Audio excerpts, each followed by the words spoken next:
This episode is powered by Act Now Education. Go to www.actnoweducation.com for free comprehensive educational resources and opportunities for active duty, veterans, military spouses, and children. Or both aspects, fighting and military, has taught me leadership by example, speaks volumes over the dude that just chirps from the sidelines,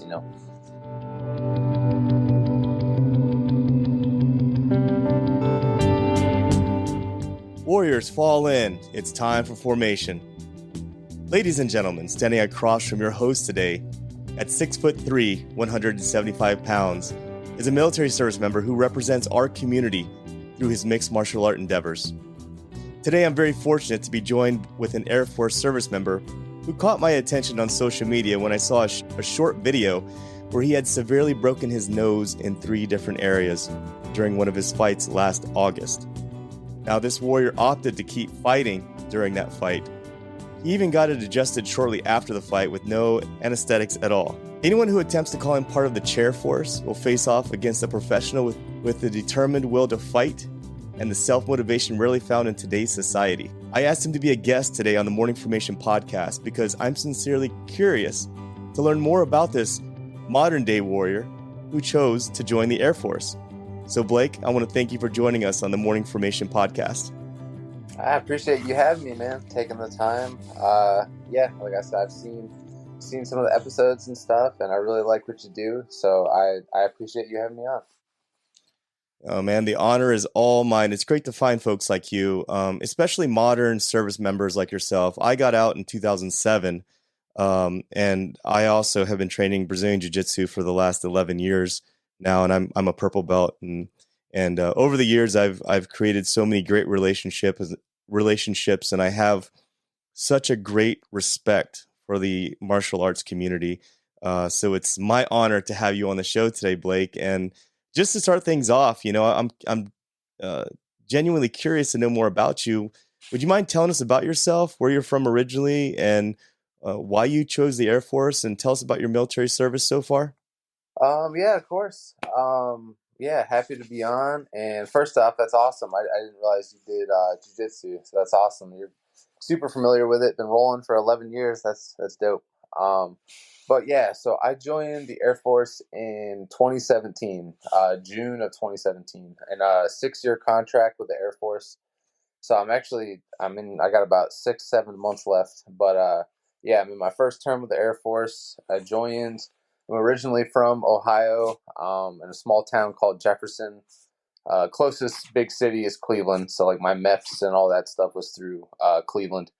And shipped out in June of 2017. Went through basic training and everything in Texas for the Air Force. And then after that, my first duty station was Hawaii. I was out there for about 3 years, a little over 3 years, from 2018 until about midway through 2021, out there at Hickam Air Force Base on Oahu in Hawaii. It's a joint base with Pearl Harbor. And then from there, I got sent to Travis Air Force Base in Fairfield, California in April of 2021, and been there since. And that is where I will finish my contract out. I'm a crew chief for C-17s, so just a lot of mechanic stuff for cargo planes. And it's been a super, super, super great experience so far. And I can't complain, honestly, with anything. I've gotten to do a lot of cool things and have had 2 pretty awesome duty stations, Hawaii and California. So I can't complain, man. Now, I want to ask you right off the bat, because I did scroll through some of your chat on your Instagram, and a lot of people automatically assume that you were a Marine or you were in the Army. Do you get that a lot? It's funny. I'm sure you experience this being, from being in the military yourself, that a lot of times, especially people that aren't in the military, just call everyone the Army. For some reason, I don't know if you've encountered that yourself, but a lot of people, what's the word I'm looking for? almost use the word military and army interchangeably if they're not familiar with the branches and stuff. So a lot of the times Right. people will say army meaning the military. That just that, and I don't want to be a jerk and correct them. So I usually do. I'll say, well, yeah, I'm in the Air Force, and then I describe it. But yeah, no, I get that a lot. Army, Marines, the tough branches. People are Right. surprised a lot when they hear Air Force. Because you think the smarter guys, but what can I say, man? I can do both. Smart and tough. Yeah, no, I think it's badass, man. I really do. So a little bit about me, like I served 4 years in the Ohio National Guard enlisted. Then I went active duty as an officer. So I kind of got to see both sides of the coin when it comes to the rank structure, anyways. Yeah. Um, and yeah, people. And while I was becoming an officer, my university, which is Wright State, um, in Dayton, Ohio, which I'm sure you've Hmm. heard of it before. Yep. Yep. We had the ROTC, the Army and the Air Force ROTC, and there was a very stark difference in the physical training department, anyways, as far as the expectations. So I could see why the Air Force kind of comes with a stigma or a stereotype, anyways, of the type of person, and I think it's awesome, man. And when I saw that, I was like, this guy is a character. I got I to get this guy on appreciate my it. show.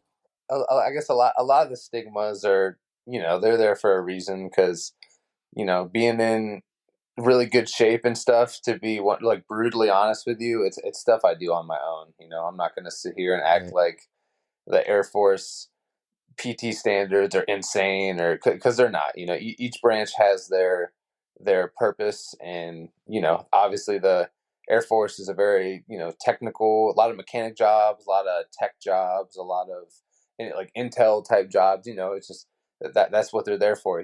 So a lot of the times, the physical standards aren't insane to be in the Air Force, but I guess every branch has its purpose to make the whole machine work. Right. Yeah, most definitely. Now, at what point in your life did you decide to start training in mixed martial arts and actually start fighting?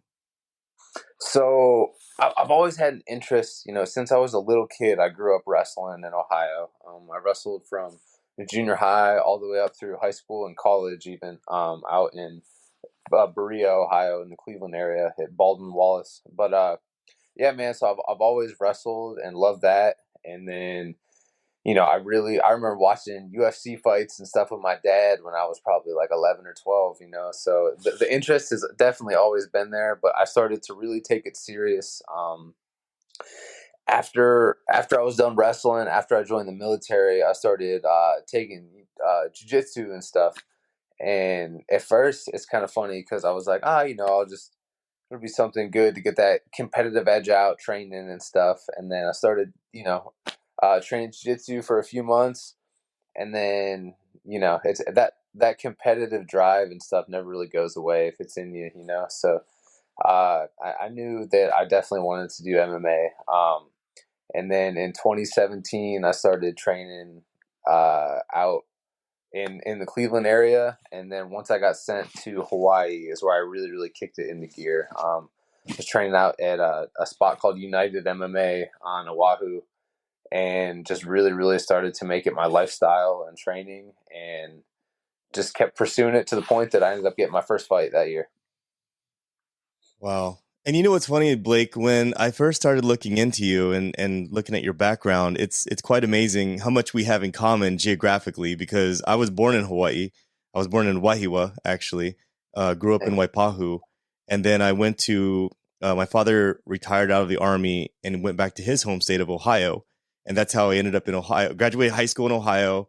I Yeah. wrestled in Ohio too, and I now live in California. So Oh, really? geographically, geographically we've been in all the same places. Yeah, I'm Oh, currently just outside of Los Angeles, but I can tell you, I want to underline and highlight this, that sports in Ohio is a big deal. And I played football, wrestled, ran a couple years of track, and um, it was seriously like Friday Night Lights for football. And wrestling was super competitive, man, especially going into like a big city like Cleveland or Columbus and having to compete against those kids. So I could totally see how growing up where you did sort of set your trajectory into where you're at right now and what you're doing professionally in mixed martial arts, man.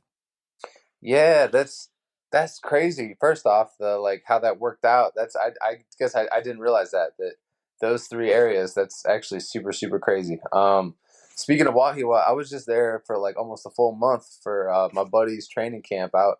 I flew out there and stayed at a spot and trained there all month for my buddy has a fight coming up. But anyway, yeah, growing up in Ohio, yeah, you said it perfect. And it's funny because I think it's kind of a product of a lot of times places where there's not a lot to do elsewise. I feel like sports really really takes over, because there's a lot of parts of Ohio where it's nothing but cornfields and just nothing for miles and miles. So what else is there to do besides be in a wrestling room as a kid or be out on the football field? So yeah, definitely it's definitely a hammer house for sure when it comes to, I would say those two specifically, football and wrestling, are super big. Football in that whole area of the country, and same with wrestling. As Ohio, Pennsylvania, Jersey, New York, that whole it's crazy out there. But yeah, it's cool how each area too has its own things. Because then fighting in Hawaii is crazy. You know what I mean? Like I Yeah. swear every little kid out there kickboxes or is doing some type of boxing or some type of jiu-jitsu or striking or so no, it's definitely I was pretty fortunate to kind of the trajectory of where I lived. It just was like a perfect lineup, because I grew up in Ohio and then, so that's where I got my base for athletics. And then my fighting base I got all out in Hawaii, and then now I'm out in California, so it worked out perfect. Oh, I totally know. Like I grew up in Hawaii, so the pidgin English, you know, oh, you like scrap, you like beef, you the kind, Yeah, yeah. And yeah, it's just like I went from that to the cornfields of Ohio, like literally out in rural Madison County, Ohio, out in the middle of nowhere. So people out there were great, man. I actually have part of my heart is in Ohio, I always say, and I go back to visit, my old man and see a lot of my old teachers and some of my friends that still live out there. So I just thought it was kind of wild, man, that we're kind of geographically following each yeah, other. yeah. So this interview was meant to be, man. So Yes. I can tell you that over the years since I've been training Brazilian Jiu Jitsu, I've learned quite a bit just about myself, and I've got lifelong friends that I've traveled around, trained with, who lived halfway across the map, and it's certainly a different feeling when you train with someone in a combative sport such as Brazilian Jiu Jitsu, Muay Thai, boxing.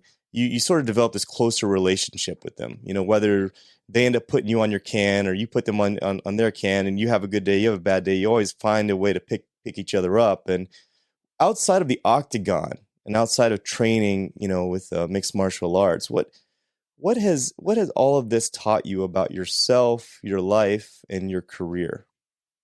I would say, to be completely honest, it's definitely taught me that this is like what I'm meant to do, if that makes sense, because I don't know, man. There's like nowhere else in my life that I truly feel like I've 100% fit in, and this is where I'm supposed to be at this very moment.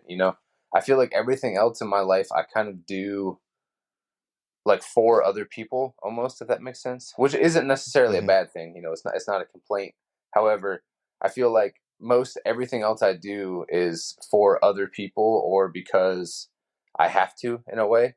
And fighting is something that I do 100% for me, and I truly truly feel like I was like put on the earth to fight, just in some facet. I was just meant to endure and get through tough scenarios and come out on top, man. So, but I would say that's one big takeaway, just on like a personal level, like aside from competition, aside from even the training itself in the sport, because everything else I've done in my life, professionally, or it has been a job to me. I show up, do what I have to do, get paid so I can pay my rent.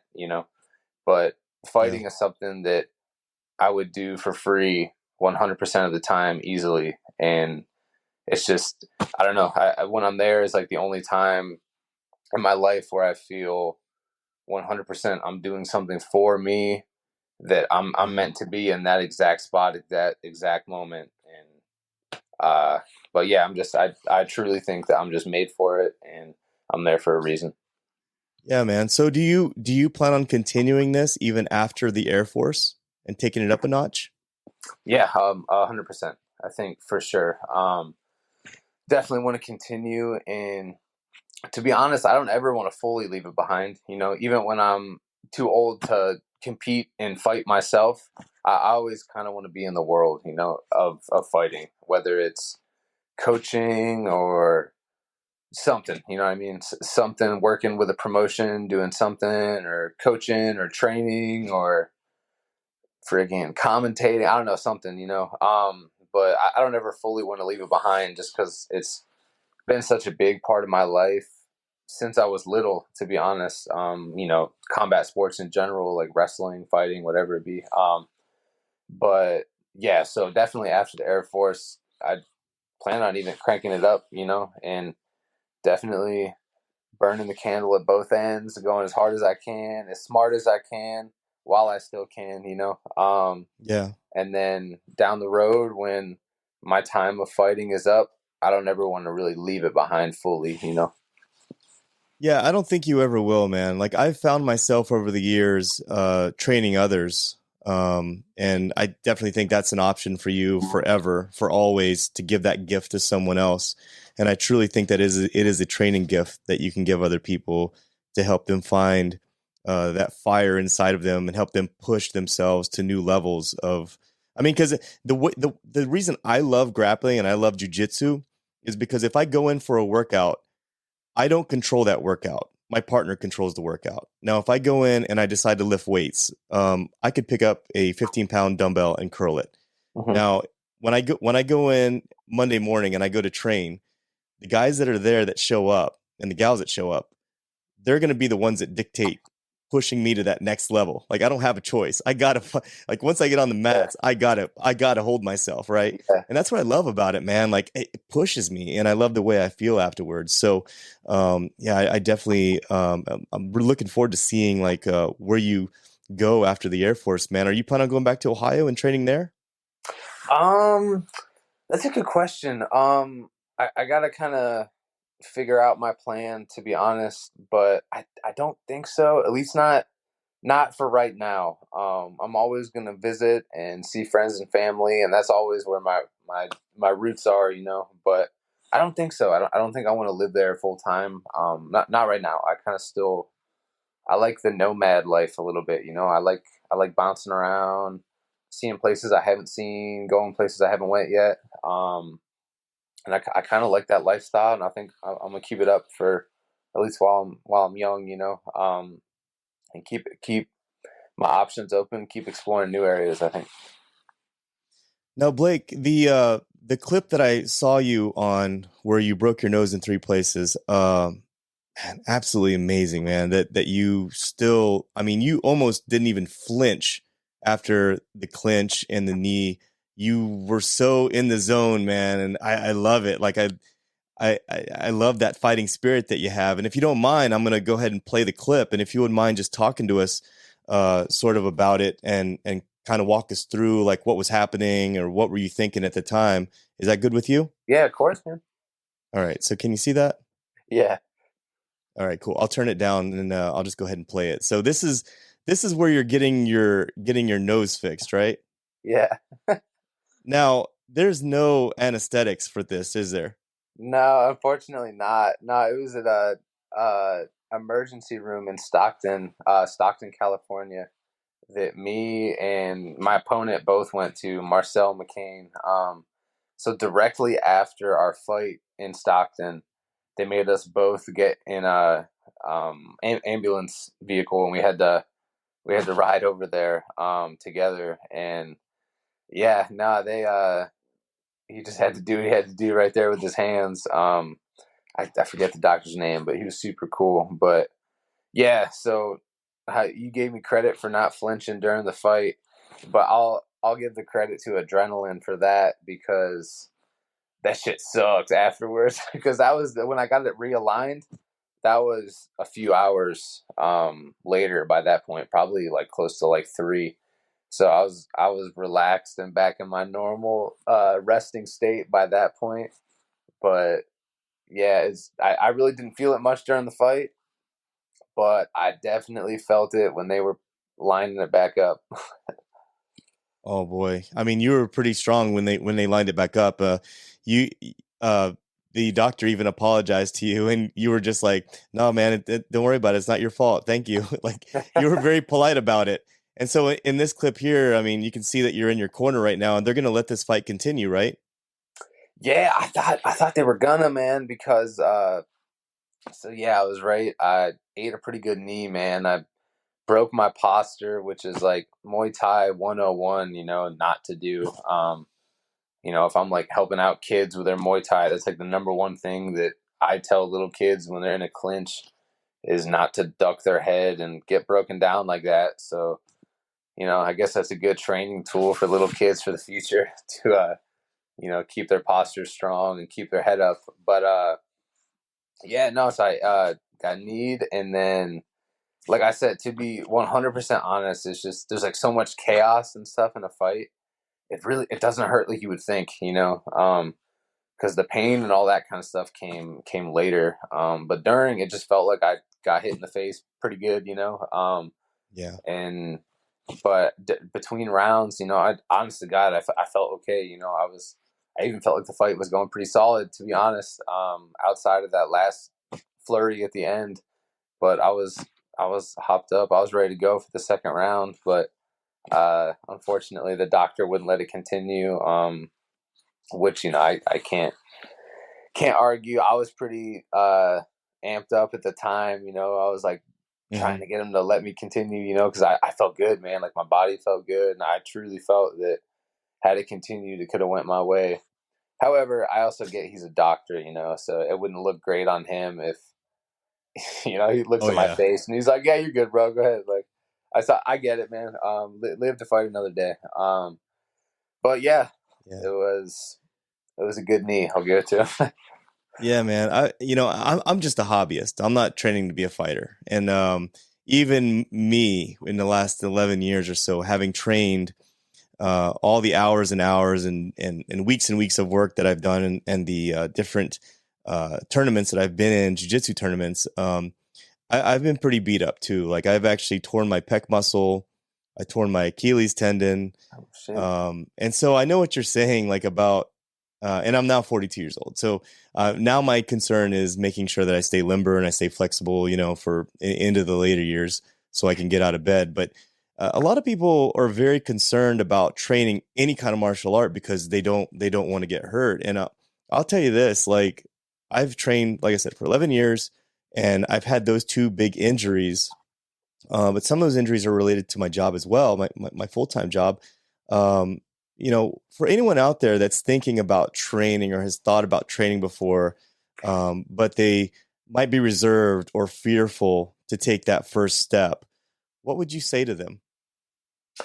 I would say I think a lot of the times, like people probably have this like notion in their head that an MMA gym or a jiu-jitsu gym or any type of combat sports gym, they probably have this idea in their head that it's like a bunch of like macho douchebags, that Right, are like gonna assert their dominance. You know what I mean? Like, which right, if someone had never done it, you think MMA or jujitsu, and you think, oh, I'm gonna go in there and just get murdered, and everyone's gonna like borderline right. bully me. You know what I mean? Whereas, from my experience at least, and I would imagine from yours, doing jujitsu as long as you have, that it couldn't be further from that. Like the most humble people I've met easily in my life are people that train some form of combat sports, because anyone who trains combat sports has gotten their ass kicked a million times.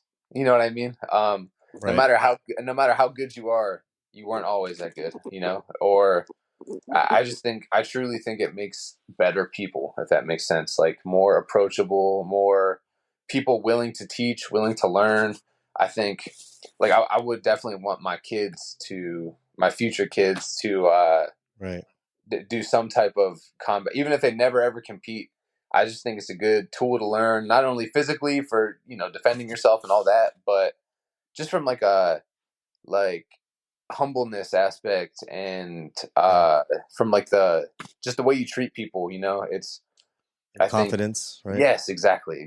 Yeah. Confidence and I truly think it makes good people. So I guess that's what I would tell someone that if they were hesitant to try it. I guess from that aspect, because a lot of times people probably have, I know a lot of times people have a wrong idea because all they see is a competition, right? And you see some Right. MMA fighter who looks like a psycho in there, and you're like, oh man, that guy's probably a jerk, or you see some dude in a grappling competition, you know, choking some dude out, you probably think oh man, that guy's got to be mean. But from my experience, and I would imagine most people in the combat sports community, it couldn't be further from that. And people should absolutely do it if they have the desire to at all, even if it's a little bit. I think everyone should at least try it. I agree with you 100%. Some of the most humble, confident, intelligent, friendly people that I've ever known have been some of my friends that actually do actively fight in Yeah, mixed martial art. And I think that sometimes when you train and you understand how to respect others and never judge a book by its cover, because I can tell you countless times I've rolled with people and I thought, oh yeah, okay, well this is just a little skinny kid or this is just a yeah, girl. yeah. I'm gonna molly. No, like somebody that's skilled, and you're laughing because you probably had these moments too. Yeah. I understand where you're coming from when you talk about what you were just talking about just now, and understand why you would want your own kids to train as well. Now, would you mind talking to us specifically, like between your military service and your mixed martial arts training and competing?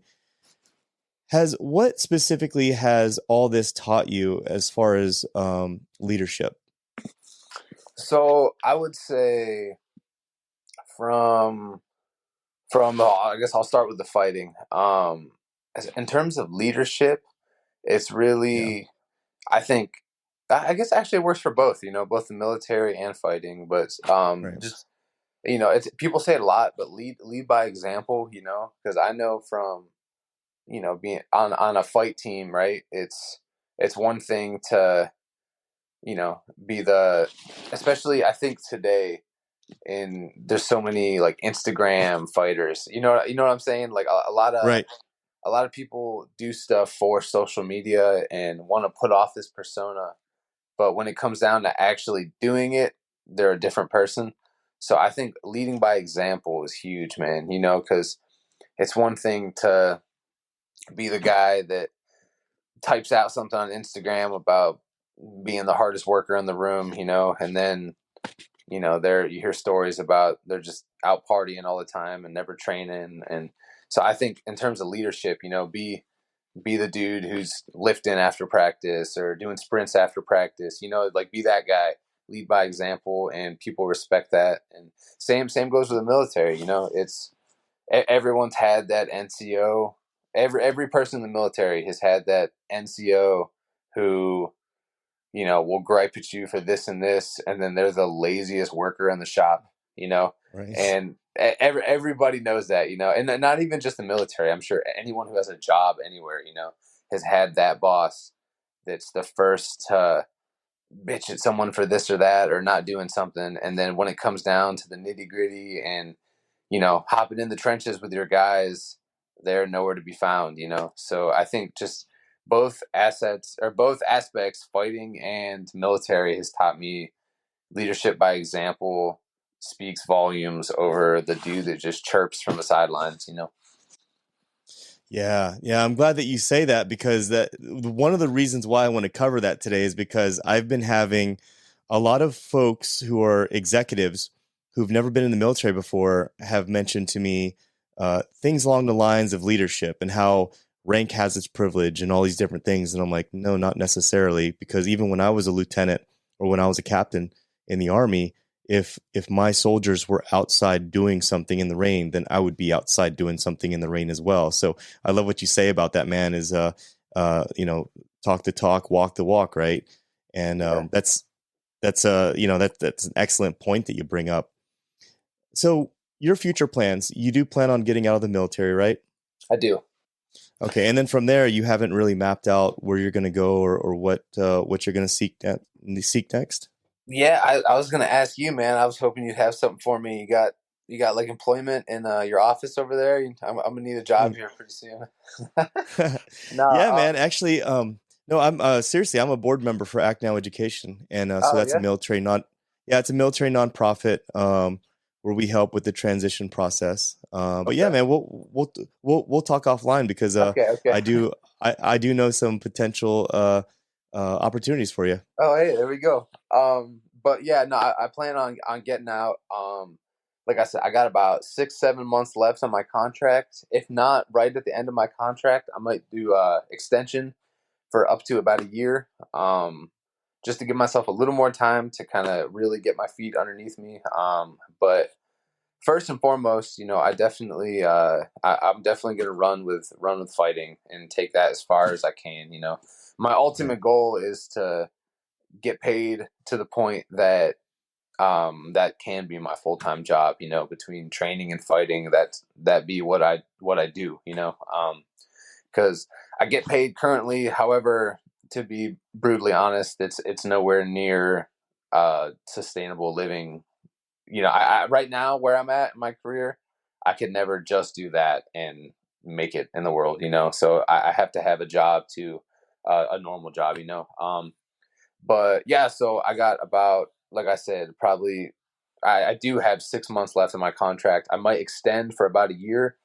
But other than that, I plan on getting out, maybe using my GI Bill, going to school, and then just. But first and foremost, definitely fighting full time and continuing that is my top on my list for sure. That's happening no matter what my day job is. Uh, my hats off to you, man, and having those dreams and those goals. And we'll definitely have to talk offline because I do have some resources for you to take a look at. And before we end this episode, Blake, would you like to share any final pieces of advice or words to live by? Maybe something that we didn't cover during this episode. Yeah, sure. So I guess in terms of advice, at the risk of sounding corny and preachy, I just say Mhm. do something that makes you happy. Because I feel like there's so many people that just go to work and go home, which is totally cool if you're passionate about your job, if that makes sense. So there's got to be Right. some outlet in your life that you have passion, I guess. So whether it's your job, something you do after your job, your kids, your family, whatever, something that gets you going, because there's so many people in my life I know even that I'm close with that just wake up, go to their job that they complain about, come home, watch TV, repeat. And it's like, Right. damn, man, no wonder you're depressed. That's a rough way to live for anybody. So, yeah, I guess like it's nothing groundbreaking or new to hear, but I say just do that thing that gets you fucking pumped up. Go do it, man. Dude, listen, I've already talked to my buddies and we're training Monday morning. Hey, And there we go. and listen, I'm already thinking about it and I'm already excited about it. And I'm not Yeah, trying to wish my life away. I have a lot of stuff going on this weekend that's, yeah. the UCLA USC game that I'm going Hey, to is okay. exciting. But I'm thinking about Monday morning when I go in there and I train with my buddies. I love it because one of the things I didn't mention there in this show, man, is over the years, we all go through rough times, and I've been through some rough times like everybody else. You have two choices. Either you can go to the bars and deal with it through alcohol and doing all the things you're not supposed to be doing, or you can put yourself in a gym. And any time that I've ever had those rough patches in my life, I have been very fortunate to have the will and to have that I guess, that instinctual first step out of the way already because of my history, to just find a gym and go train.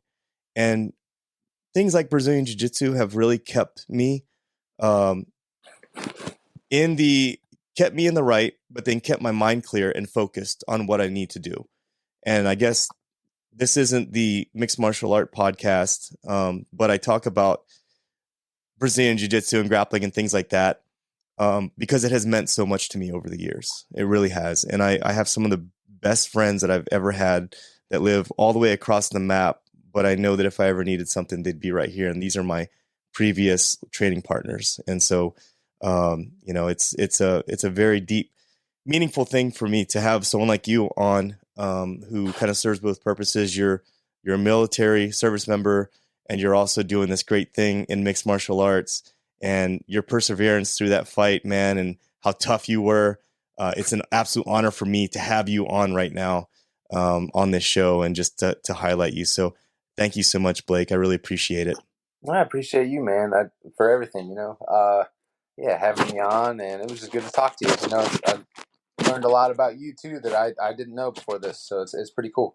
I appreciate it. Yeah, I haven't done a very good job at talking about myself all that much, according to some people. But if anyone out there is interested in following up with you, Blake, what social media platforms can they find you on? So all I really have is Instagram, and my handle is Blake MMA 170. Okay, cool. Okay. And I'll make sure I put that in the show notes as well. So if you're listening to this on a podcast on audio, scroll down to the show notes at the description down there. You'll see them at the bottom. If you're watching this on YouTube, same deal. Check out the description. You'll see how to follow Blake as well. So for Blake, thanks again. I really appreciate your time today. For everyone else out there, I just, as always, want you to stay tuned, stay focused, and stay motivated. Warriors, fall out. You've been listening to the Morning Formation Podcast. I hope you found today's materials helpful and of value to your current situation. You can connect with me on Instagram at the_morning_formation_podcast, or you can connect with me via email at theformationpodcaster@gmail.com. Also, I would like to thank my partners at Act Now Education for their support.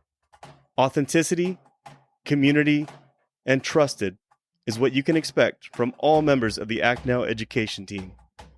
You can link up with them today and learn about some new, free educational resources on their Facebook, Instagram, LinkedIn, or at their website, actnoweducation.com. Whether today's show took you back to a nostalgic time or helped you think about tomorrow, thank you for tuning in, and I look forward to seeing you again. Stay safe and stay motivated. Warriors, fall out.